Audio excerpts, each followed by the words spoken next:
Assalamualaikum warahmatullahi wabarakatuh. Senang sekali apa kabar Indonesia Siang kembali hadir menyapa Anda di Hari Raya Idul Adha kali ini untuk menghadirkan sejumlah informasi menarik dan kabar viral. Bersama saya Jasmine Rahbadi dan rekan Rehana Mezia. Rehana, halo Jasmine. Cantik sekali outfit di Hari Raya Idul Adha kali ini. Jasmine juga cantik loh by the way. Iya ya, tadi kan kita sudah sholat Id. Sekarang kita menyapa pemirsa TV One. Setelah ini Rehana mau kemana? Setelah ini of course dong mau ngantri buat ambil daging, ngantri kupon. Udah ambil kupon ya? Udah siap aja. ngantri. Betul. Seru banget sih itu. Tapi tahu nggak selain itu apalagi yang seru? Apa? Ini aku juga excited banget ya, semangat banget menanti teman-teman kita yang lagi melaksanakan ibadah haji, juga sudah memasuki puncak dari ibadah haji. Aktivitas berikutnya kira-kira apa ya? Kayaknya melempar jumroh deh, Re. Itu nanti dia. Kita pantau ya. Betul sekali. Selain itu juga nanti kita akan memantau bagaimana sih suasana Idul Adha juga di salah satu masjid, yaitu Masjid Sunda Kelapa yang ada di Jakarta. Oke. Tapi sebelum itu kita ke informasi pertama dulu pemirsa, di mana Laksana Susu dibalas dengan air tuba. Seorang asisten rumah tangga yang baru bekerja di kota Surabaya menggondol emas batangan 10 gram serta 3 lembar uang $100 Amerika milik majikannya. ART tersebut tidak masuk kerja lagi dengan berdalih izin berlebaran di kampung sekaligus menjenguk anaknya yang sakit. Bahkan pelaku ART gadungan ini dalam sebulan beraksi di 2 lokasi yang berbeda. Berbekal rekaman CCTV dan kartu identitas pelaku, tim Resmob Polrestabes Surabaya berhasil menangkap pelaku di tempat kosnya di Banyurip, Surabaya. Berbekal rekaman CCTV, Sat Resmob Polrestabes Surabaya, Jawa Timur berhasil membekuk perempuan berinisial ER alias Nila alias Nur di sebuah kos di kawasan Banyurip, Surabaya, Jawa Timur, Selasa malam. Penangkapan dilakukan sebagai tindak lanjut laporan korban yang kehilangan sejumlah harta, diantaranya emas batangan seberat 10 gram, serta 3 lembar uang $100. Sebelum aksi terakhirnya, pelaku sempat melakukan pencurian dengan modus yang sama di kawasan Kedinding Lor, Kenjeran, dengan hasil curian sekitar 26 juta rupiah.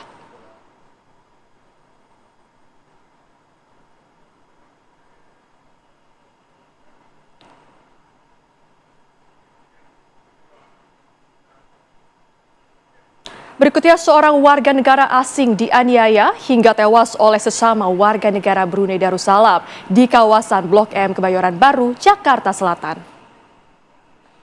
Kamera pengawas atau CCTV ini merekam detik-detik penganiayaan yang dialami seorang warga Brunei Darussalam berinisial MHF di kawasan Blok M Kebayoran Baru, Jakarta Selatan pada tanggal 6 Mei lalu. Keduanya sempat terlibat adu mulut yang kemudian dilerai oleh teman-temannya.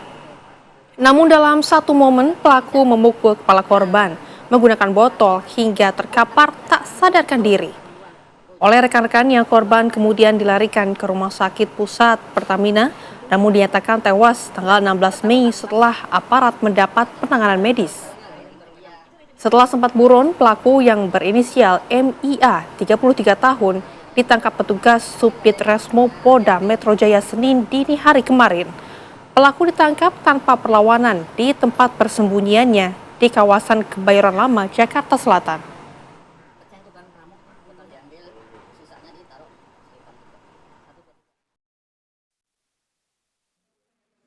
Atas kejadian tersebut, tim dari Subdit Resmob di Treskrim Polda Metro Jaya telah berhasil melakukan penangkapan setelah serangkaian penyelidikan dan diketahui pelaku berinisial MIA usia 33 tahun, warga negara asing dari Brunei. Yang bersangkutan diamankan di wilayah Jakarta Selatan hari Senin tanggal 25 Mei 2026. Seorang bocah kelas 6 sekolah dasar yang terjadi di Sekolah Dasar 15 Bukaka, Kabupaten Bone, Sulawesi Selatan, tertusuk pagar sekolah saat bermain bersama dengan teman-temannya. Petugas Damkar Kabupaten Bone berusaha mendolong bocah bernama Maher, warga Jalan Cempalagi, Kelurahan Bukaka, Kecamatan Tanete, Riatang, Kabupaten Bone, Sulawesi Selatan. Paha bocah ini tertancap pagar sekolah saat bermain bersama teman-temannya. Peristiwa ini terjadi saat korban memanjat pagar besi sekolah. Namun saat berada di atas pagar, korban diduga terpleset dan terjatuh hingga paha kiri korban tertancap ujung pagar besi.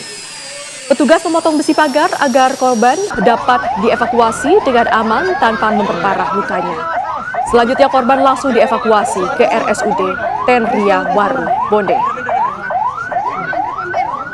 Awas. Mana tak ada orang tuanya ni? Mana orang tuanya? Ya, dia ada Pak Ito. Informasi berikutnya datang dari Sumatera Utara pemirsa, di mana tim Sat Reserse Narkoba Polres Pematang Siantar, Sumatera Utara menangkap kurir narkoba saat melintas di Jalan Sang Daulau, Kota Pematang Siantar, Sumatera Utara. Dari tangan tersangka, petugas menyita narkotika jenis ganja seberat 7,27 kg. Tersangka PSS alias P tak berkutik saat petugas menyergapnya di jalan. Tersangka menjadi target operasi karena diketahui sudah lama beroperasi di wilayah Kota Pematang Siantar. Saat disergap, polisi menemukan 1 paket ganja kering di motor yang dikendarai tersangka. Dan kemudian menemukan 9 paket ganja seberat 7 kg lebih saat dilakukan penggeledahan di kontrakannya. Menurut pengakuan tersangka, barang haram itu didapat dari Aceh dan diedarkan di Kota Pematang Siantar sejak tahun 2024.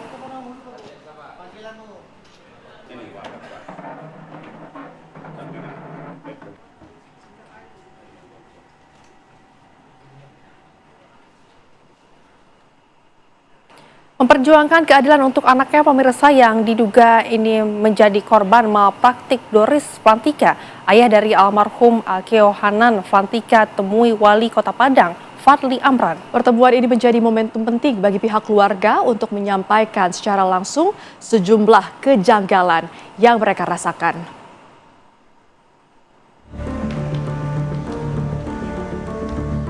Ayah dari almarhum Alkeo Hanan Flantika mendatangi Balai Kota Padang untuk bertemu Wali Kota Padang, Fadli Amran.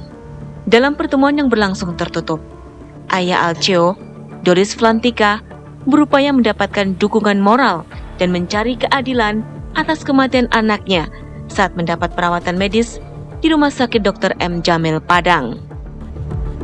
Bahkan, keluarga Alkeo telah 2 kali membuat laporan polisi terkait dugaan kelalaian administrasi dari Rumah Sakit Plat Merah tersebut. Mudah-mudahan sekali berkat pertemuan-pertemuan ini saya bisa bertemu juga dengan Pak Presiden. Gitu. Nah, kalau sudah bertemu dengan pucuk pimpinan tertinggi nantinya dengan Pak Presiden, tentu harapan terbesar rakyat Indonesia akan adanya perbaikan jika seandainya memang terbukti ada yang salah, bisa segera diwujudkan. Nah, itu harapan saya.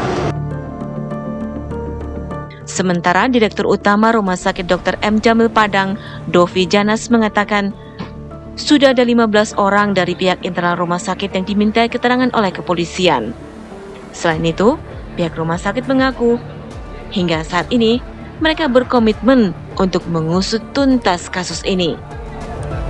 Ya, ternyata kan memang banyak nanti hal-hal yang memang harus ditindaklanjuti karena memang akan dikonfirmasi dengan laporan-laporan kepolisian yang itu nanti kita internal jalan. Kalaupun ada kasus ini kan nanti kita selesaikan. Saya sebagai pimpinan di rumah sakit tentu komitmen.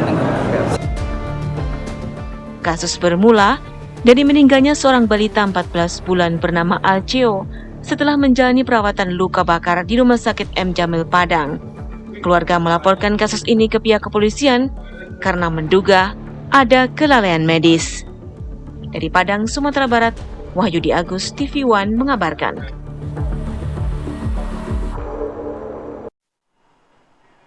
Kasus dugaan penipuan oleh wedding organizer yang dilaporkan pasangan pengantin Aldi dan Feni di Polres Jakarta Timur kini naik ke tahap penyidikan. Penyidik telah menemukan unsur pidana dari bukti dan saksi pelapor.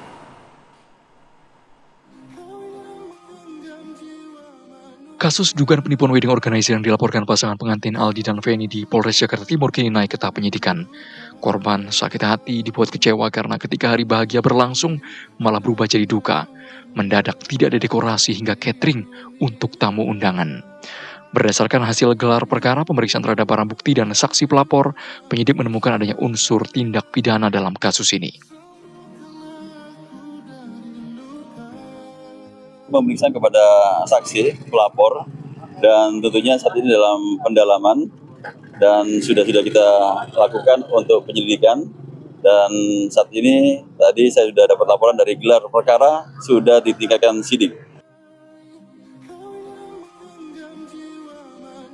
Polisi tengah memburu pemilik wedding organizer Marwah yang diduga masih melarikan diri.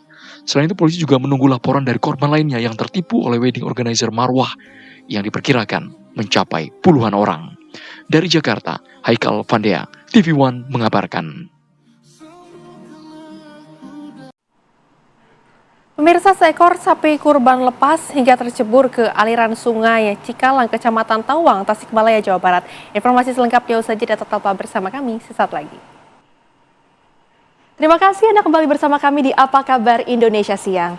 Pemirsa, umat muslim di berbagai daerah di Indonesia pagi hari ini melaksanakan sholat Idul Adha 1447 Hijriah. Pelaksanaan sholat dilakukan secara berjamaah di masjid atau lapangan terbuka, diikuti dengan penyembelihan hewan kurban.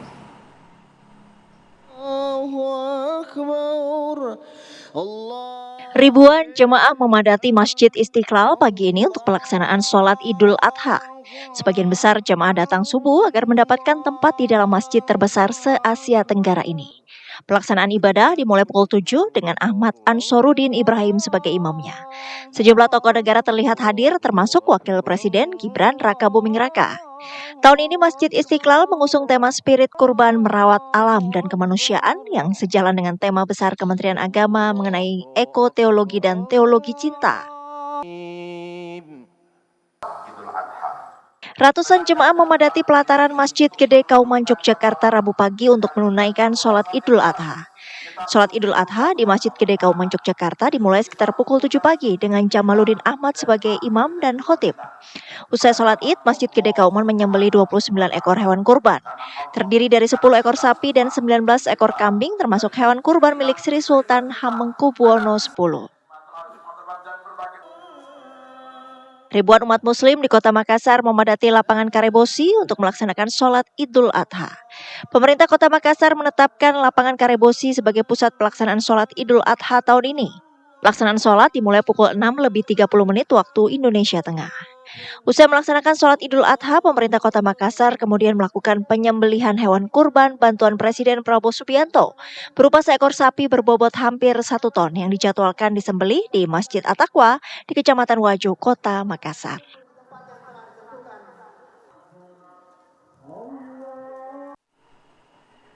Pengunjung dan juga pedagang pemirsa yang ada di Pasar Impres Sadabuan, Kelurahan Sadabuan, Kota Padang, Sidimpuan, Sumatera Utara berhamburan lari karena panik dengan munculnya seekor sapi kurban yang lepas. Sapi kurban yang lepas dari ikatannya tersebut lari ke arah Pasar Impres Sadabuan. Dalam pelariannya, sapi tersebut menabrak sejumlah sepeda motor dan mobil dan bahkan sempat akan menanduk seorang anak kecil. Lepasnya sapi tersebut sempat menjadi tontonan warga dan pengunjung pasar. Pihak panitia kurban dibantu warga pun berlarian mengejar sapi kurban tersebut untuk dibawa kembali ke lokasi penyembelihan.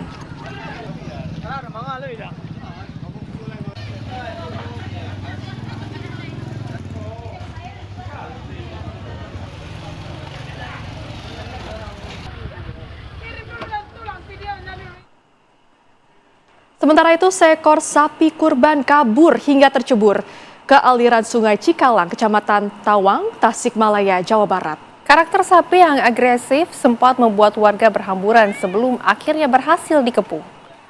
Kepanikan luar biasa sempat melanda warga Kampung Sukarasa, Kelurahan Kahuripan. Warga yang awalnya sedang berkumpul menyaksikan prosesi penyembelihan hewan kurban mendadak berhamburan menyelamatkan diri saat seekor sapi tiba-tiba lepas. Sapi berukuran besar sempat berlari kencang hingga memasuki wilayah Kampung Cintarasa. Aksi kejar-kejaran pun tak terhindarkan. Setelah dikepung warga, sapi akhirnya tercebur dan tertahan di dasar aliran Sungai Cikalang. Meski berhasil digiring kembali ke wilayah Kampung Sukarasa melalui jalur air, sapi kurban belum bisa dibawa ke daratan. Beratnya bobot sapi serta medan sungai yang curam membuat warga tak sanggup melakukan evakuasi secara manual.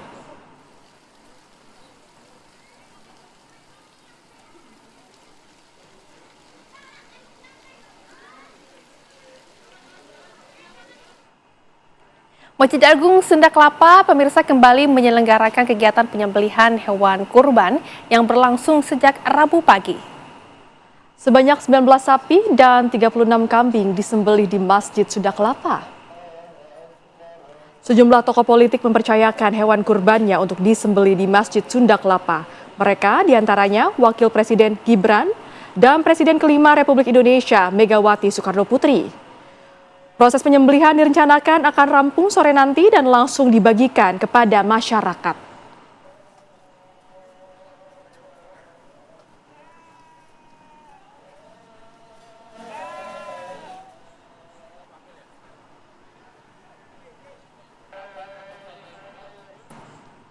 Dan untuk mengetahui informasi terbaru penyembelihan hewan kurban di Masjid Sunda Kelapa, Jakarta, kita tanyakan kepada rekan Hafsa Syafira. Hafsa, bagaimana situasi terkini di Masjid Sunda Kelapa? Silakan. Ya, selamat siang Jasmine dan juga pemirsa. Selamat merayakan Hari Raya Idul Adha 1447 Hijriah. Untuk situasi terkini di Masjid Agung Sunda Kelapa, seperti yang Anda bisa lihat, Jasmine dan juga pemirsa, bahwa pemotongan terhadap hewan kurban ini masih terus dilakukan. Di mana di belakang saya ini contohnya ini merupakan tempat di mana hewan kurban yang sudah disembelih ini dilakukan pemotongan kecil yang kemudian nantinya akan dibagi per kantong. Ya, nantinya kantong-kantong ini akan disebarkan ke yayasan dan juga lembaga yang sudah mengajukan proposal ke Masjid Sunda Kelapa untuk sebagai pendistribusian dagingnya. Kemudian juga selain daripada itu, sistem yang dilakukan di Masjid Sunda Kelapa ini juga melakukan pendistribusian secara on the spot nih ke para warga sekitar. Nah, warga sekitar dari tadi siang sudah menunggu nih Jasmine dan juga pemirsa di Masjid Sunda Kelapa. Namun memang pendistribusian on the spot dilakukan setelah seluruh hewan kurban ini sudah selesai dipotong ataupun disembelih. Karena memang untuk terkini masih ada 4 sapi yang belum melakukan atau yang belum dilakukan pemotongan. Di mana memang informasi yang kami dapat di Masjid Agung Sunda Kelapa ini mencatat memang adanya peningkatan jumlah penerimaan hewan kurban baik sapi maupun kambing, yang mana terkini Masjid Agung Sunda Kelapa menerima sebanyak 18 sapi dan 37 kambing. Jika dibandingkan dengan tahun lalu, ini memang mengalami peningkatan karena tahun lalu Masjid Agung Sunda Kelapa ini menerima sebanyak 15 sapi dan 26 kambing. Adapun beberapa tokoh nih ya Jasmine dan juga pemirsa yang menyetor atau memberikan hewan kurban ke Masjid Agung Sunda Kelapa. Ini diantaranya adalah Wakil Presiden Gibran Raka Buming Raka, kemudian Megawati Soekarno Putri, kemudian juga Pramono Anung hingga Khairul Tanjung. Dan kalau kita lihat memang pemotongan ini masih terus berlangsung, di mana salah satunya yang belum adanya atau belum dilakukannya pemotongan ini merupakan pemotongan sapi yang dimiliki oleh Wakil Presiden Gibran Raka Buming Raka, di mana memang untuk tempat sapinya berada di sebelah sisi kanan saya, Jasmine juga pemirsa. Kemudian ada pun tempat penjagalan, dan setelah dilakukan penjagalan ataupun pemotongan terhadap sapi ataupun penyembelihan, nanti akan langsung dibawa ke tempat di mana daging sapi ini akan dipotong kecil-kecil dan dimasukkan ke kantong plastik. Adapun memang seperti yang tadi sudah kami sebutkan, pendistribusian dilakukan sebagai 2 sistem. Pertama dilakukan kepada yayasan yang sudah melakukan atau menyerahkan proposal. Yang kedua adalah penyerahan atau pendistribusian secara on the spot ke 500 warga dengan syarat hanya menggunakan KTP. Demikian Jasmine dan juga pemirsa informasi yang kami dapatkan dari kami kembalikan ke studio. Baik, nampaknya pendistribusian akan dilakukan setelah nanti para sapi dan juga tentunya hewan-hewan di sana sudah dilakukan penyembelihan. Betul. Terima kasih Hafsa Syafira atas laporan Anda langsung dari lokasi. Selamat kembali bertugas. Dan pemirsa, Presiden Prabowo Subianto menyalurkan bantuan sapi kurban kepada masyarakat Bojonegoro yang berlokasi tepatnya di Jawa Timur melalui Pondok Pesantren Modern Al-Fatibah. Sapi bantuan Presiden itu bernama Mas Bambang, jenis limusin dengan bobot mencapai 1,2 ton. Sapi kurban berbobot 1,2 ton merupakan bagian dari program bantuan Presiden atau Banpres berupa 1098 ekor sapi yang disebar ke berbagai daerah di Indonesia. Bantuan ini sekaligus menjadi simbol kedekatan negara dengan masyarakat dan pesantren sebagai salah satu pusat pendidikan, dakwah, serta penguatan kehidupan sosial di daerah. Di samping mendapat sapi dari Presiden, Ponpes Modern Al-Fatimah juga menerima 1 ekor bantuan sapi kurban dari Gubernur Jawa Timur, Hovifah Indar Parawansa. Ponpes juga berkurban sekitar 25 ekor kambing untuk dibagikan. Sebagiannya juga akan diberikan kepada masyarakat sekitar pesantren.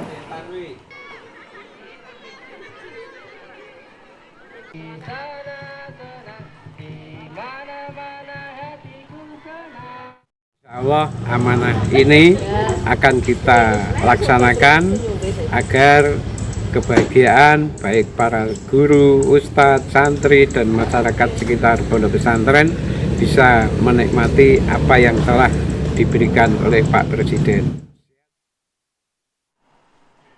Jemaah haji dari seluruh dunia termasuk jemaah haji Indonesia mulai menjalani rangkaian ibadah lontar jumroh. Informasi selengkapnya pemirsa usai jeda tetaplah bersama kami sesaat lagi.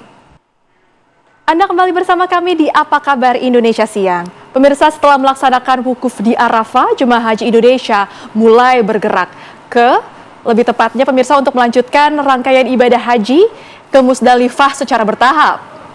Tahun ini petugas menyelenggarakan ibadah haji atau PPIH Arab Saudi memperlakukan skema murur bagi jemaah haji lansia ataupun mereka yang masuk kategori risiko tinggi. Jemaah yang mengikuti skema murur saat melintasi kawasan Musdalifah, jemaah tetap berada di atas bus dan langsung melanjutkan perjalanan menuju Mina. Sementara bagi jemaah yang tidak mengikuti murur akan bermalam di Musdalifah dan baru akan kembali diberangkatkan ke Mina pada hari Rabu 27 Mei 2026 mulai pukul 7 pagi waktu Arab Saudi. Jemaah pun dihimbau untuk mempertahankan kondisi fisik dengan beristirahat dan menjaga pola makan.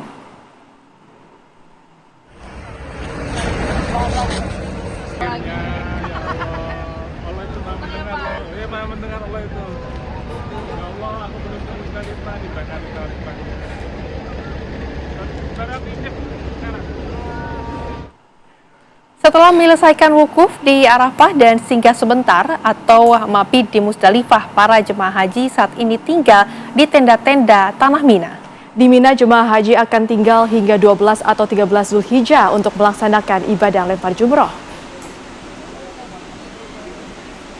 Jemaah haji dari seluruh dunia termasuk Indonesia mulai berdatangan ke tenda Mina sejak dini hari tanggal 10 Zulhijjah. Selama setidaknya 3 hari, jemaah akan pulang pergi antara tenda dengan gedung Jamarat, tempat berlangsungnya ibadah lempar jumrah. Pulang pergi dilakukan dengan berjalan kaki, sementara jarak antara tenda dengan Jamarat bervariasi hingga 2 km atau lebih.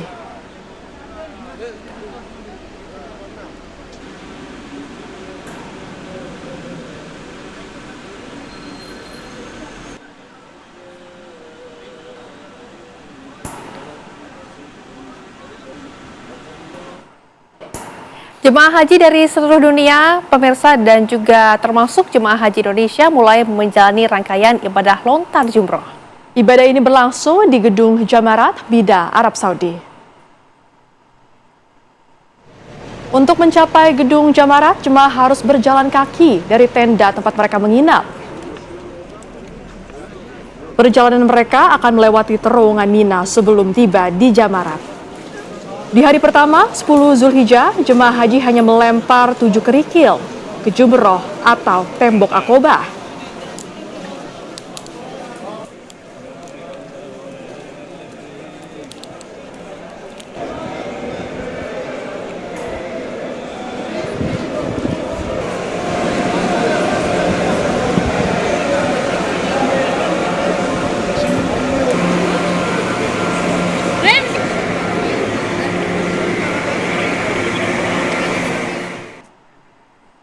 Militer Zionis Israel merilis rekaman video serangan udara yang menghancurkan markas operasional para pejuang Hizbullah di Lebanon Selatan. Kami akan hadirkan informasinya, tetaplah bersama kami di Apa Kabar Indonesia Siang. Dan pemirsa, kami akan kembali mengupdate informasi terkini dari rangkaian ibadah haji ya Rehana ya, karena jemaah haji seluruh dunia termasuk dari Indonesia mulai menjalani rangkaian lontar jumroh di Kompleks Jamarat Mina, Arab Saudi. Informasi selengkapnya akan disampaikan oleh jurnalis TV One yang juga menjadi media center Haji 2026, Aditya Nugroho. Assalamualaikum Aditya, bagaimana berjalannya rangkaian ibadah haji di sana? Silakan. Baik, Waalaikumsalam warahmatullahi wabarakatuh, Jasmine dan Rehana. Jadi seluruh jemaah haji Indonesia ini sudah tiba di Mina, baik yang melalui skema Murur yang tidak menginap atau tidak melakukan mabit di Musdalifah maupun yang sudah melakukan mabit di Musdalifah. Dan saat ini jemaah haji Indonesia ini baru saja selesai melakukan lontar jumroh Aqobah pada tanggal 10 Zulhijjah. Jadi saya akan menggambarkan kepada Anda.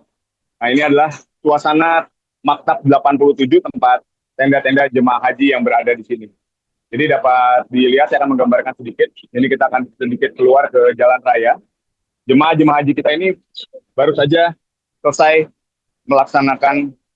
Nah, Anda dapat melihat di belakang ini banyak sekali jemaah haji yang menggunakan payung. Pak, dari mana Pak tadi Pak? Dari Mojokerto, Jawa Timur. Sudah melakukan lempar jumroh? Gimana Pak proses perjalanannya Pak? Panjang ya? Capek sekali Pak sama istri ya. Baik. Sakit.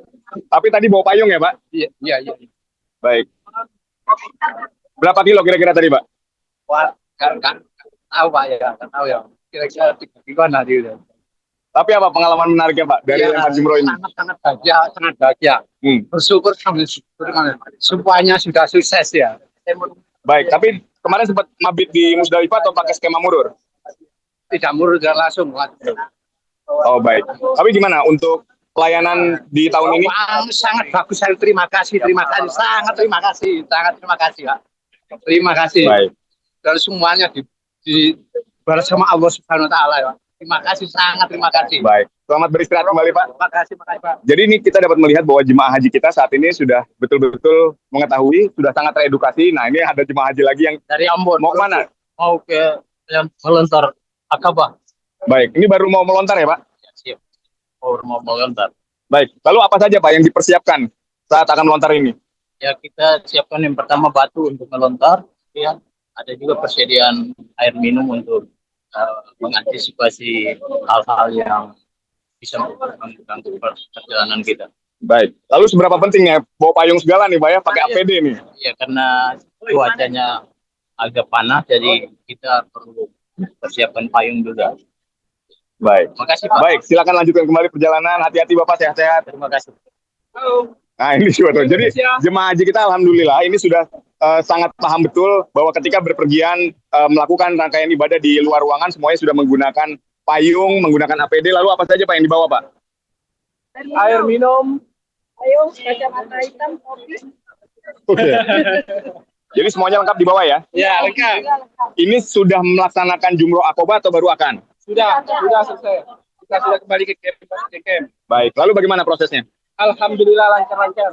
Baik. Terima kasih, selamat beristirahat kembali Bapak Ibu.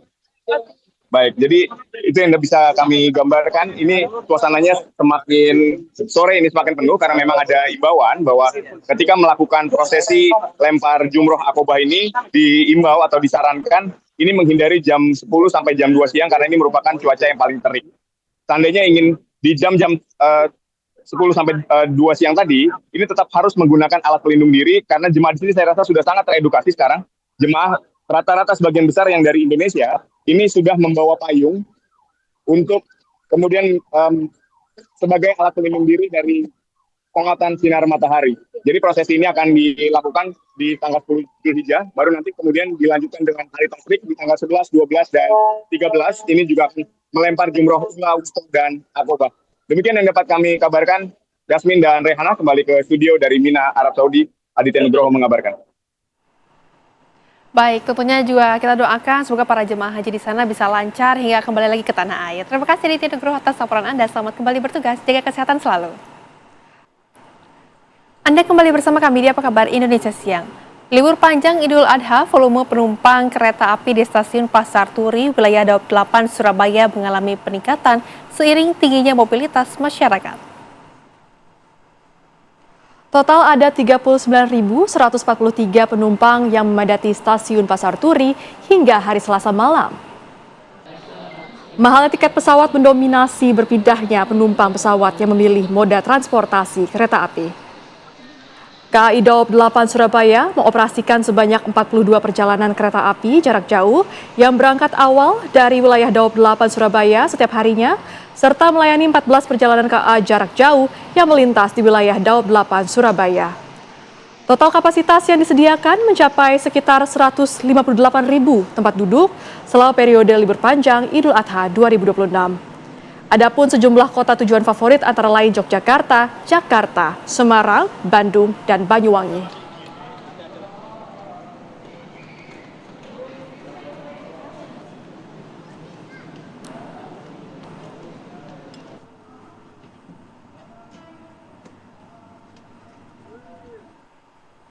Untuk memperkuat konektivitas antar wilayah, di mana ini terutama di daerah dengan akses terbatas, pemerintah pusat melalui Presiden Republik Indonesia Prabowo Subianto membangun jembatan Garuda sebanyak 700 unit yang tersebar di tanah air oleh TNI Angkatan Darat.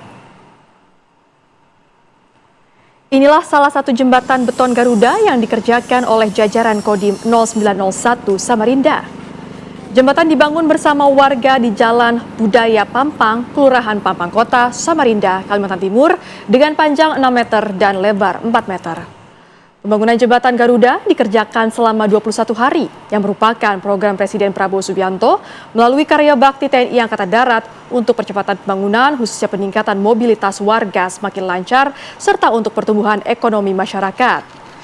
Jembatan ini menghubungkan antara Desa Wisata Budaya Pampang di Samarinda dan Desa Wisata Sungai Bawang di Kabupaten Kutai Kartanegara, sehingga dua kampung wisata ini lebih mudah dijangkau para wisatawan lokal maupun mancanegara.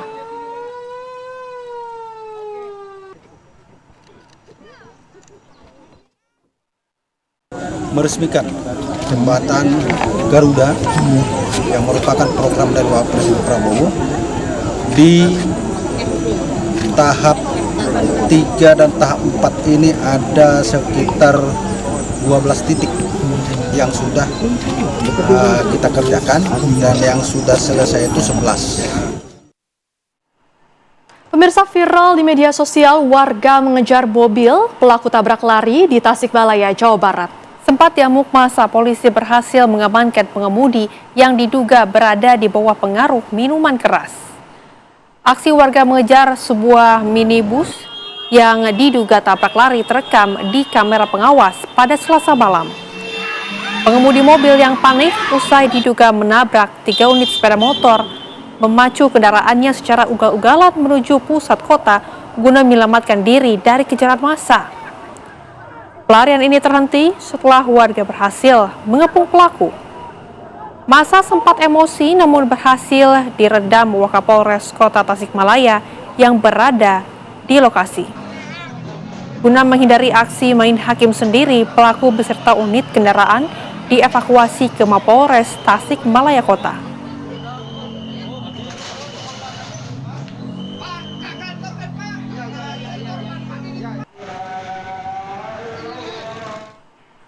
Dan pemirsa, informasi tadi juga sekaligus menutup jumpa kita di Apa Kabar Indonesia Siang. Saya Rehana Mezia. Dan saya Jesma Rahmadi, wakil kru bertugas. Kami pamit undur diri, terima kasih dan sampai jumpa.